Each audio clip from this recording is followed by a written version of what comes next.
오늘 말씀의 제목은 주의하라입니다. 주의하라, 조심하라는 말씀드립니다. 우리는 살면서 많은 걸 조심하고 주의해야 한다는 소리를 듣고 살아왔습니다. 어릴 때는 개 조심, 사람 조심, 길 건널 땐 차 조심, 또 음식도 조심히 먹어야 된다, 이런 얘기도 많이 들었고요. 여름 때만 되면 물가에 조심해라. 물가에 가든 안 가든 물 조심해라. 추울 때는 불 조심해라. 도시에서는 가스 조심해라. 조심 많이 조심해야 되죠. 주의를 기울여야 된다는 뜻입니다. 본문에는 예수님께서 제자들에게 가르침을 베푸신 장면이 나오는데 주의할 것들이 많이 나오죠. 1절에 보니까 예수님의 인기가 어느 정도 있는지 나오죠. 그동안에 무리 수만 명이 제가 대학 다닐 때 어떤 집회를 할 때 저희 학교 학생들이 한 2만 몇천 명이었습니다. 한 2만 명이 광장에 모이니까 정말 개미 때보다 많은 것 같더라고요. 사람들도 위에서 딱 내려오면 몇만 명이. 근데 수만 명이니까요. 얼마나 많은 사람이 예수님의 말씀을 듣고 싶어서, 또는 예수님의 이적을 보고 싶어서, 또는 예수님이 뭘 하는지 궁금해서 호기심 반, 또 뭐 이런 이런저런 이유로 찾아왔을 거예요. 그러면서 뭐라고 하냐면 모여가 서로 밟힐 만큼 되었더니, 가끔 TV 뉴스 보면 어떤 콘서트 장면에 연예인도 콘서트를 하기도 하지만은 가수들이 하잖아요. 몇만 명이 콘서트 하다가 축대가 무너진다더니 뭐 펜스가 무너져 갖고 몇 명이 수백 명이 깔려서 압살을 당한다느니 뭐 이런 얘기를 들어봤어요. 이만큼 사람들은 발 피해서 잘못하면 다치고 죽을 수도 있는 위치에 있는데 예수님에게 몰려간 거죠. 사람들은 그것을 감수합니다. 기꺼이 들을 만한 가치가 있다든지 자기의 그런 위험을 감수한 만큼 뭔가 얻을 게 있으면 그렇게 한다는 거죠. 어쨌든 그런데 예수님은 이 많은 사람들을, 물론 이제 지난주의 내용을 보면 바리새인들을 향한 화 있을진저 막 이러면서 예수님이 호통치는 장면이 있는데, 예수께서 제자들에게 가르침을 줘요. 수만 명이 있는데 사람들에게 가르침을 준 게 아니고 제자들에게 줍니다. 그러면서 그 가르침의 내용은 바리새인들의 누룩 곧 외식을 주의하라. 누룩이 뭡니까?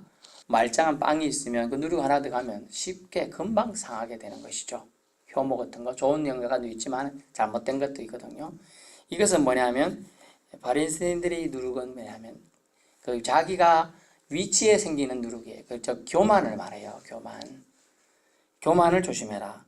예수님의 제자들 오늘 12명인지 70명인지는 알 수는 없습니다만은 예수님의 제자들이 어쨌든 예수님이 행한 이적과 표적 때문에 이 구름대처럼 사람들이 몰려와서 수만 명이나 와가지고 에워싸니까 보디가드 역할을 예수님 제자들이 했을까요? 안 했을까요? 싫든 좋든 했단 말이에요. 애들 저리 가.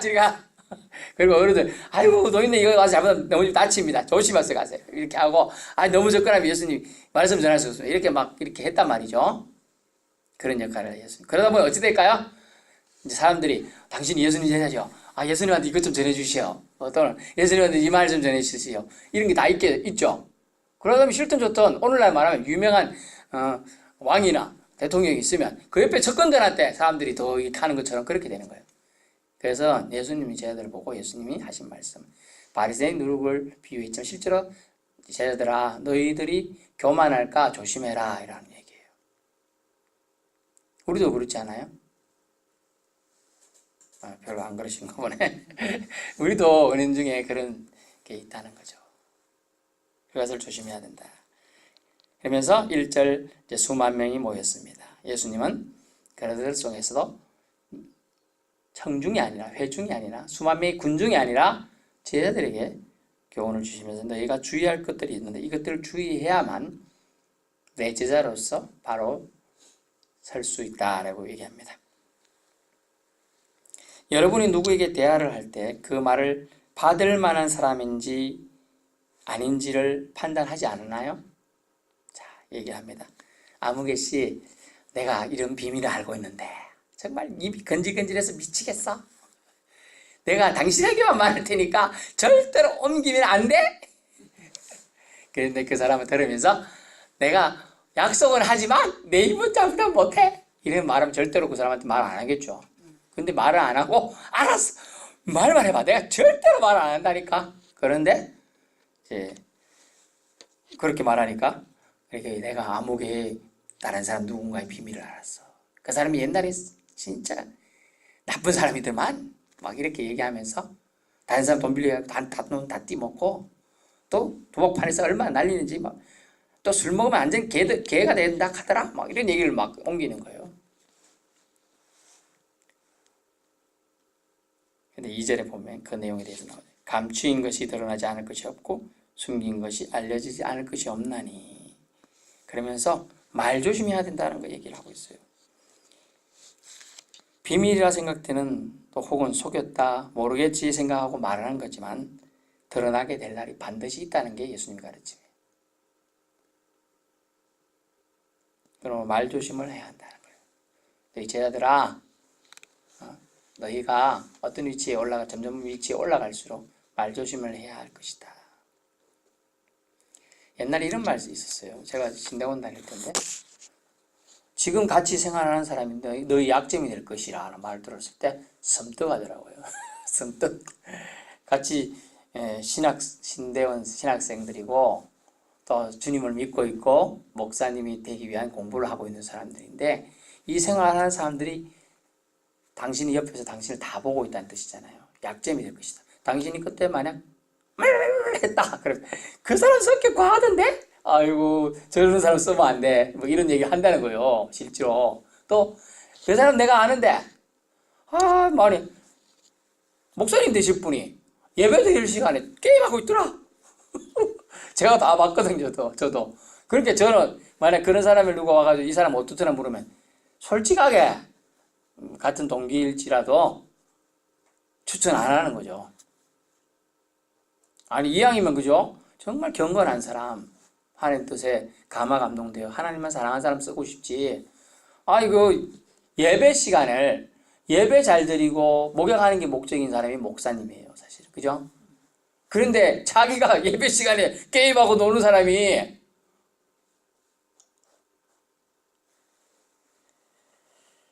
그렇다는 거죠. 항상 주의해야 된다. 그리고 결국 뭡니까?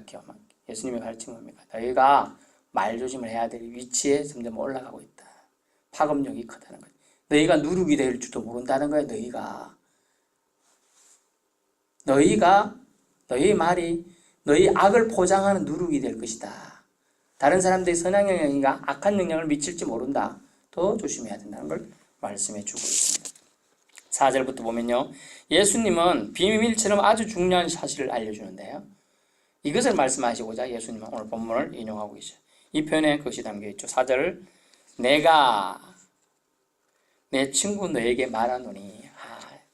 예수님은 제자들에게 이게 뭐 이렇게 서성이나 이런 걸로 보시지 않고 자기 제자들이니까 이제 아래로 보지 않았어요. 친구라고 표현하잖아요. 얼마나 예수님이 물론 자기보다 연상자인 뭐 베드로나 뭐 이런 사람들 나이 많은 사람들 많이 있었겠지만요.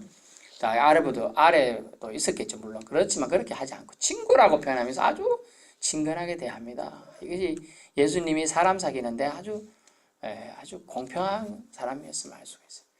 저도 이렇게 누구 사귀면 동기라고 해도 좀 전에 얘기했지만은 신학생들은 은혜 받고 가는 게 그때가 다르잖아요. 저 같은 경우는 만 35에 갔습니다. 오된 애들이 20 몇 살이에요. 22살, 3살. 저하고 17살 차이 나는 아이도 있고요. 15살. 적게 나도 동 10살 차이 났습니다. 그러면 어떻게 되죠? 애 같은 거예요, 애. 친구라고 보기엔 좀 그래요. 17살, 뭐 12살 막 이렇게. 어떤 데 나니까. 같이 21, 2살이면 저희 애만 하잖아요. 우리 큰애. 그런 애랑 같이 제가 다니는 거예요. 그냥 제가 말씀드린 건 뭐냐면 예수님은 그런 걸 다 넘어섰다는 거예요. 그래서 저는 어떤 분들 참 존경스러운 분이 있어요. 저도 이제 경상도 사람이다 보니까 이 서열이나 나이 되게 신경 쓰입니다. 그래서 나이가 좀 몇 절 안 차이 나면 괜찮은데 많이 차이 나면 좀 말을 좀 편하게 하는 경향이 있어요. 근데 진짜 은혜로운 목사님이나 은혜로운 분은 어떻게 하느냐 하면 항상 존칭을 쓴다는 거죠. 존칭을 쓰면서 이렇게 해주십시오. 이렇게 그게 정말 어렵잖아요. 그래서 상호 존중 쓰는 그런 모습을 내 친구다 말하면서 친근하면서 비밀 공유할 때 친구야 내 믿지 너만 알고 있으라 비밀 지켜 막 이런 식으로 사람들은 얘기할 수 있다는 거죠. 그러나 예수님은 그걸 이용하지 않고 진심으로 친구로 대하는 표현. 우리가 예수님의 이 진심 어린 마음으로 사람을 만약 대해보세요. 얼마나 달라지는가. 달라질 겁니다. 어떤 내기가 있었어요. 태양하고 바람하고 내기를 했어요. 누가 저 길 걸어가는 사람 옷 벗기는 거 내기하자. 바람이 쉥 불어서 추우니까 더 잡아당겨 이렇게 하고 가는 거예요. 태양은 더우니까 처음에 서서히 막 옷을 슬슬 벗기는 거 벗는 거예요. 뭡니까? 사랑은 사람을 변화시켜 녹일 수 있어요. 사랑은요. 사랑이 사람을 변화시키는 거예요. 사랑이. 그래서 친구라는 이 표현은 정말 사랑이 담긴 단어라는 거죠. 옛날 우리는 동무란 말을 썼잖아요. 동무. 내 동무다 이러면서 뭐 북한에서 많이 썼나 그래가지고 잘 안 써서 친구란 표현을 쓰는데 얼마나 진실한 친구. 어딘가 의자란가 우리 얘기 대안하는 중에 정말 격없이 대안할 친구가 있는가 그런 고민으로 얘기를 했던 경우가 있습니다. 친구. 주의할 것은 뭐냐 하면 오늘 본문의 4절을 잘 보세요. 몸을 죽이고 영혼을 못 죽이는 자가 있죠. 몸도 죽이고 영혼도 죽일 권세가 있는 자가 있어요. 우리는 어떻게 해야 됩니까? 우리가 두려워할 자는 몸은 죽이는데 영혼을 못 죽이는 자가 아니라 몸을 죽이고 영혼도 죽일 권세가 있어서 지옥에 던질 권세가 있는 자를 두려워하라는 거죠. 그러므로 제자들에게 너희의 교만이 너희가 신앙생활을 못할 뿐 아니라 널 쳐다보고 있는 사람들도 신앙을 못하게 되지 않도록 주의하면서 정작 너희들은 두려워할 존재를 두려워하는 지혜가 있어야 된다는 거예요. 두려워할 존재를 두려워할 지혜가 있어야 한다. 이는 비밀이에요, 사실. 그래서 친구야 하면서 친근하게 부르고 비밀을 알려주는 거예요. 이런 권세 있는 분이 계시다는 사실을 알려주는 거예요. 이걸 뭐라고 합니까? 이걸 고급진 정보라 그래요. 부동산에서 전화 가끔 띠링띠링 소리를 전화 오는데 사장님 좋은 매물 있는데 정말 사장님만 알려드리는 겁니다. 이건 고급진 정보예요. 막 이러면서 막 알려주는 겁니다. 고급진 정보라고 알려줘요. 그 진정으로 고급진 정보는 뭡니까? 예수님이 정말 중요하기 때문에 제자들이 알려주는 거 아닐까요? 정작 중요하기 때문에 알려주는 것. 그것은 두려워할 줄 아는 것. 진정으로 두려워할 대상을 아는 것이 저 수만 명의 무리가 나를 따라다니는데 그것을 알아야 되는 거야. 사실 저 사람들도. 너희들이 먼저 알아가지고 그걸 이제 알려줄 역할이 있다는 걸 알려주는 거죠. 진정으로 두려워할 줄 아는 것은 인간의 마땅한 본분이며 지혜라는 것입니다. 6절 말씀 보세요. 참새 비유를 하고 있죠. 참새가 5마리가 2아사리온 한 200원 300원에 팔리는 것이 아니냐 이래 얘기하는 거예요. 지금 참새 5마리인데 한 개 100원 캐도 500원 돼야 되는데 한 200원 뭐 이렇게밖에 안 팔린다. 그런데 뒤 보세요. 그러나 하나님 앞에는 그 하나도 잊어버리시는 바 되지 아니하노다. 아멘. 은혜가 있습니다. 여러분 깨달으시나 모르겠습니다. 참새 비유를 통해서 미물의 생명도 주님은 존중히 여기고 기억하신다는 거예요. 제가 길에 이제 차량 운행하다 보면 가끔 로드킬 당한 동물들이 보이지 않습니까? 안타깝죠. 뭐 고양이는 수두룩하고요. 가끔 고라니는 잘 제가 직접 보지 못했는데 너구리 그래. 너구리도 좀 있고요. 여우도 있더라고요. 여우도 있고. 근데 가끔 새도 있습니다. 새가 그냥 이제 죽을 때가 되면 이제 새가 내려와서 이제 그런 경우도 있는데 가끔 저는 안 치려고 이제 멈추고 비켜가고 합니다. 그렇지만 그런 것을 보는데 주님은 이 하찮은 뭐 몇백 원짜리도 안 되는 이 참새도 본문에 분명히 잊어버리시는 바 되지 않아요. 기억하신다는 얘기예요. 자카를 한다는데 기억한다는 거예요. 기억. 아니 이 미물도 기억하는데 저와 여러분은 하나님 자신의 형상을 입은 존재지요. 당연히 기억하신다는 거예요. 그래서 주님이 뭐라고 그랬어요? 머리털까지 다 세심해야 된다 그래서 심지어. 저는 머리카락이 많아서 세시기 힘드실까 이렇게 생각하지만 주님 눈에 이게 다 보이니 머리 없으신 분들은 몇 개 쉽게 세일지 모르겠지만 보통은 어렵잖아요. 보통은 이제 다 머리숱이 대부분 많잖아요. 다 세심받을 정도로 주님 우리를 기억하신다는 거예요. 얼마나 감사한지 모르겠어요. 그러므로 여러분 두려워하지 말라. 이 두려워하지 말라는 영혼을 죽이지 못하는 자들 두려워하지 말라는 뜻도 됩니다. 너희는 많은 참새들보다 귀한데 그런 것은 두려워할 대상이 아니라는 거예요. 정말 두려워할 대상은 영혼을 지옥에 보낼 수 있는 분을 두려워해야 된다는 걸 알려주고 있습니다. 자신의 형상을 입은 우리는 얼마나 더 존중하시고 생각하시다는 걸 이 참새 비유를 통해서 알려줍니다. 8절에 보면요. 존중받는 비결이 있어요. 그러면 이 참새도 존중받는 이유가 있지 않을까요?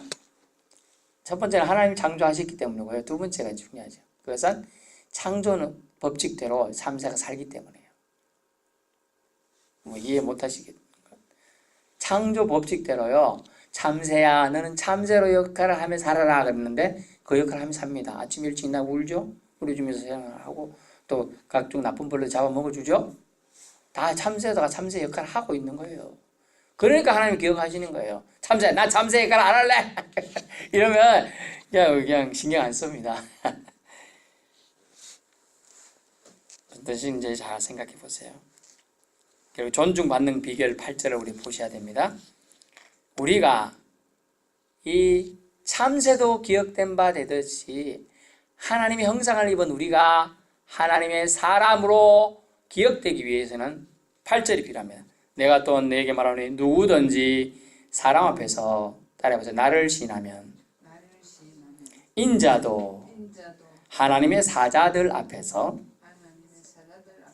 그를 시인할 것이요. 아멘. 이렇습니다. 여러분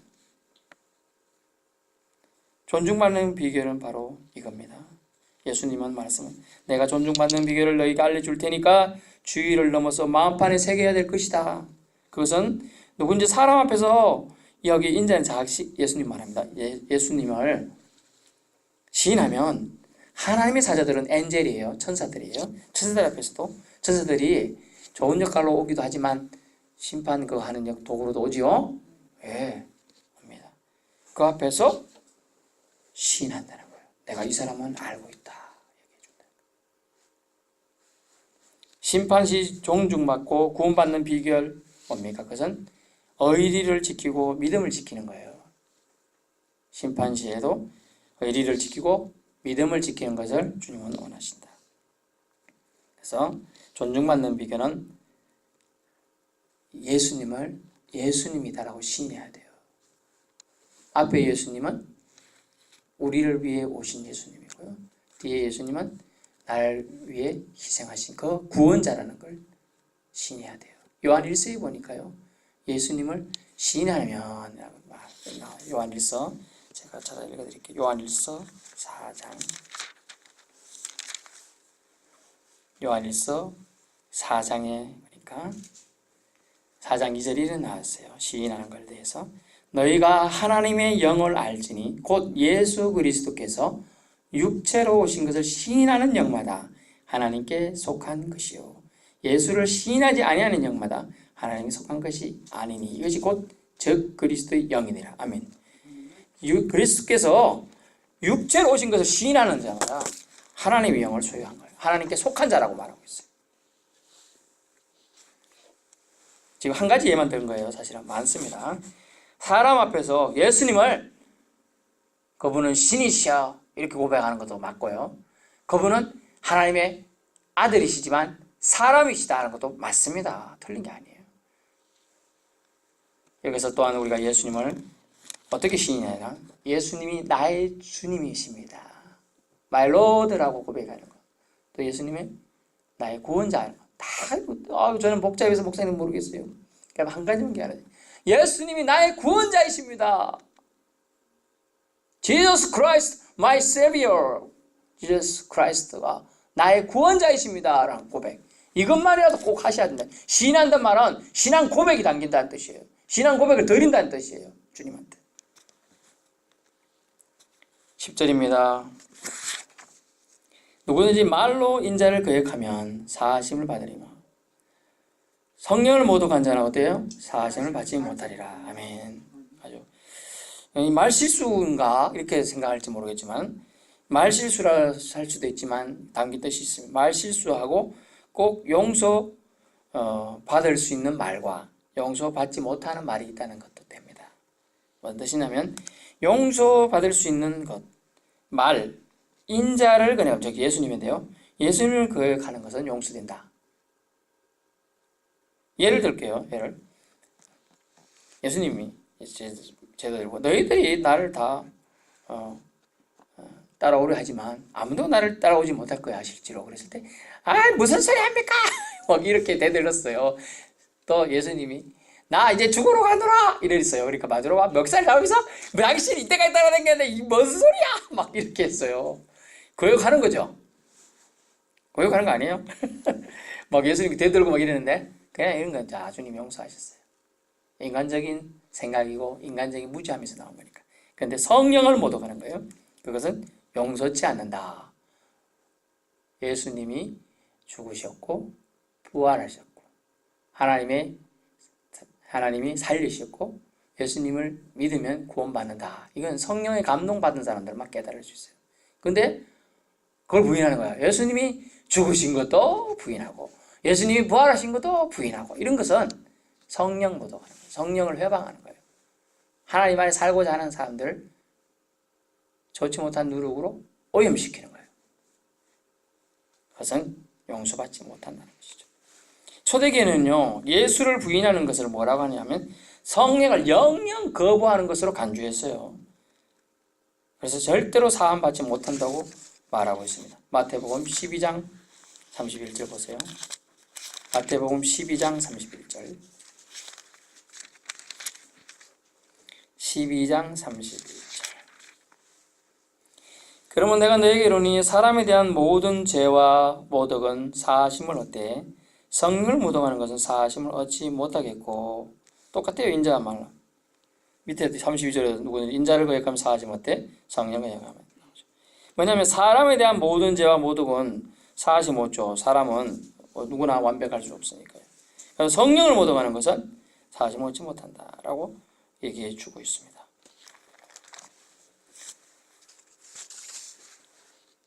그래서 사람은 실수할 수 있어요. 실수할 수 있지만 말 실수할 수 있어요. 10절에서 말 실수를 할 수 있다. 근데 말로 인자를 거역하면 용서가 가능하지만 성령을 모독하는 성령님이 하시고자 하는 일, 즉 하나님 아버지의 뜻을 실행하는 일을 방해하는 것은 용서가 되지 않는다는 걸 말씀해 주고 있습니다. 11절 말씀에 네가 하나님의 사람이라면 염려하지 말아라. 성령이 친히 지도하시리라. 성령이 인도하시리니 하는 찬양이죠. 나와라 이런 찬양이 있어요. 성령이 너희를 친히 인도하시리, 지도하시리. 성령은 담대함도 주십니다. 대답할 말도 우리의 입에, 우리 생각에 넣어주십니다. 먼저 하나님의 사람인지 우리가 먼저 주의하여 우리 자신을 살펴본다면 이것이 가능하다는 거죠. 본문에 보십시오.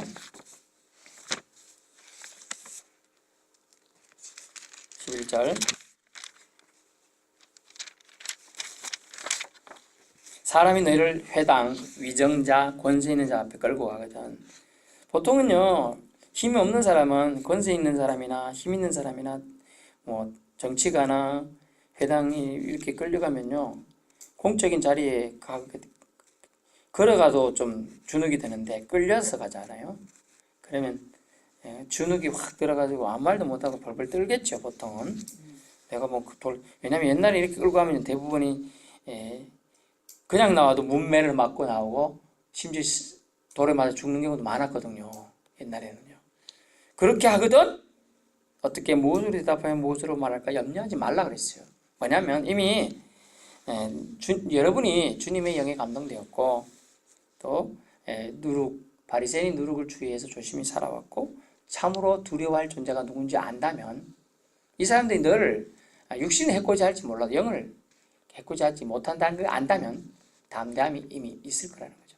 그리고 마땅히 할 말을 12절 성령이 곧 그때 너에게 가르쳐 주실 거니까 걱정하지 말아라 라고 말하고 있습니다. 결론입니다. 바리새인의 누룩과 외식을 조심하라 하시면서 실질은 주님의 사람으로서 뭘 조심하며 주의하며 살아야 되는지를 얘기하고 있어요. 그러므로 우리가 두려워할 것은 세상에서 우리가 살지만 참으로 두려워할 것은 세상 사람들의 이목이 아니에요. 물질이 없음이 아니에요. 내가 정작 두려워할 대상인 여호와 하나님을 두려워하고 있느냐 이거예요. 그걸 어려운 말로 한자어로 경외라고 합니다. 경외하고 있느냐. 주님 안에서 참다운 경외심은 우리가 하나님을 제대로 믿는 신앙으로 연결되게 됩니다. 우리가 하나님 사랑합니다. 그런데 그 사랑합니다 단어에는 내가 진정으로 하나님을 존경하며 경외하고 있냐? 두려울 왜? 공경할 경자예요. 공경은 사랑할 뜻하죠. 두려워하면서 사랑하고 있느냐? 손주들이요. 할아버지가 손주를 너무 귀여워하면 어떻게 해요? 할아버지 수염을 잡아 당긴대요. 사랑은 들어가는데 두려워하면 없기 때문에 그렇잖아요. 우리가 하나님을 섬긴다는 것이면 두려워하면서 그분을 경외해야 된다. 알 수가 있습니다. 마땅히 두려워할 분을 아는 것, 성령을 회방치 않는 것의 중요성을 오늘 주님은 우리에게 교훈해 주셨습니다. 기도하겠습니다.